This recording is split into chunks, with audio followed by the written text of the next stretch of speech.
Assalamualaikum warahmatullahi wabarakatuh. Perkenalkan nama saya Mutiara, NPM 2008260034, Block Mechanism of Infection and Immunology.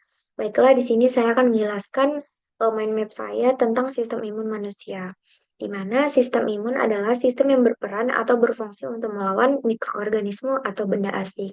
Sistem imun ini terbagi menjadi dua, yaitu sistem imun spesifik dan non-spesifik. Sistem imun non-spesifik adalah sistem imun yang sudah ada sejak lahir, di mana non-spesifik ini apapun yang masuk ke dalam tubuh yang dianggap sebagai benda asing atau lawan pasti akan dimakan. Nah, non-spesifik ini adalah sistem imun garda terdepan, baik dalam melawan serangan mikroorganisme penginfeksi seperti virus, jamur, bakteri, parasit, dan toksin.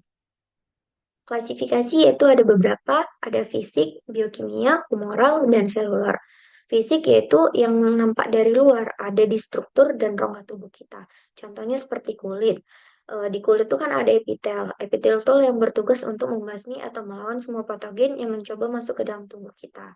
Lalu ada silia, bulu atau rambut yang ada di hidung, lalu batuk dan bersin. Misalnya kita ada di lingkungan baru pertama kali terpapar misalnya kayak debu yang masuk, salah satu mekanisme pertahanan tubuh kita yaitu dengan cara membatukkan debu tersebut atau membersihkannya. Lalu ada biokimia, ada pH asam meningkat, enzim saliva, lalu ada asam lambung. Misalnya di asam lambung ini kita termakan bakteri dan bakteri ini nggak bisa dicerna oleh enzim air ludah, terus nyampe di lambung, terus akan dibunuh oleh si asam lambung ini. Terus ada humoral, ada komplement yaitu adalah salah satu sistem imun yang berperan dalam melindungi tubuh dari sel-sel asing dan juga menjadi jembatan antara sistem imun innate dan adaptif. Lalu ada sitokin. Sitokinnya adalah protein yang membantu mengendalikan peradangan dalam tubuh. Lalu ada protein fase akut. Lalu ada seluler, yaitu ada fagosit. Fagosit ini dengan cara memakan terdiri dari dua sel, yaitu sel mononuklear dan polimorfonuklear. Baru ada sel NK, sel MAS, di mana sel MAS ini keluar ketika tubuh kita mengalami suatu reaksi alergi.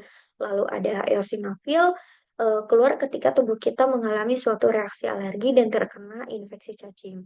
Lalu ada sistem imun spesifik, di mana sistem imun yang diperoleh sebagai respon paparan mikroorganisme dalam proses kehidupan individu.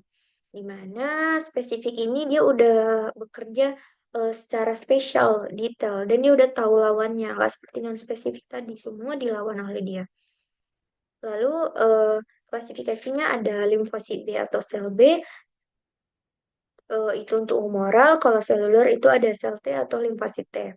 Nah, limfosit B atau humoral ini eh, adalah jenis sel darah putih yang berperan penting dalam memproduksi antibodi untuk respon imun manusia. Di mana imunoglobulin golongan protein yang dibentuk oleh sel B setelah terpajan antigen. Ada IgG berperan dalam infeksi kronik, ada IgM infeksi akut, IgD bereaksi terhadap antigen makanan, IgE bereaksi pada alergi dan infeksi cacing, IgA mencegah antigen adheren dan kolonisasi. Lalu ada seluler, yaitu sel T, di mana sel T atau limfosit T ini adalah jenis limfosit yang bertugas untuk mengontrol respon sistem kekebalan tubuh terhadap serangan virus, bakteri, dan benda asing di dalam tubuh. Lalu ada terbagi jadi CD4, dia ini akan berkembang menjadi T helper 1 dan T helper 2. T helper 1 ini berperan dalam reaksi tipe lambat untuk mengarahkan makrofag dan sel inflamasi lainnya. Nah, nanti dia dipacu oleh sitokin, interleukin 12 dan interferon gamma.